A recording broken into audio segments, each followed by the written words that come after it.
Chicken chicken shop వాళ్ళు ఉంటారు కదా, ఆ వేస్ట్ అంతా తీసుకుని పోతానికి ఆప్షన్ పెడతారు. ఆప్షన్ 5 లక్షలు దేనికి? చేపలకి వేస్తారు. ఆ వేస్ట్ చేపలకి వేయటానికా? కోడి కంటే వేస్తారని తెలుసు, చికెన్ వేస్ట్ కూడా వేస్తారా? చికెన్ వేస్ట్ వేస్తారు, కోడి వేస్ట్, అదే పైన తలకాయలు కాళ్ళు ఉంటాయి కదా, మరి చేపలు లావు అయితేనే కదా. ఆ చెత్త అంతా మనం తింటున్నామా? అరే తలకాయలు కొనుక్కునే వాళ్ళు కూడా ఉన్నారు రా, తలకాయలు కొనుక్కుంటారు, ఇంకా అది కాదు ఒకసారి కాళ్ళు కొనుక్కుంటారు, ఇక లోపల పేగులు అవి వేయాలి నువ్వు చెప్పే ప్రకారం. అంతేలే, ఇంకా కొన్నిసార్లు అవి కొనరు కదా. కొద్దిగా ఈ కేరళలో అది ఎక్కువమ్మా, బిర్యానీ అంటే దాంతో చేస్తారు. దేంతో? కింద కాళ్ళు ఉంటాయి కదా, దాంతో చేస్తారు. ఆ గోర్లు ఒకటి తీసేసి అవి వేస్తారు. ఇప్పుడు బద్వేల్లో పాట, బద్వేల్లో పాట ఎక్కడ వేస్తారు మరి దాన్ని?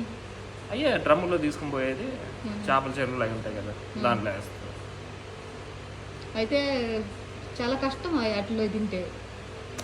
అంతే, చేపలు ఏదో మంచిగా అని తింటా ఉన్నాం కదా స్వామి.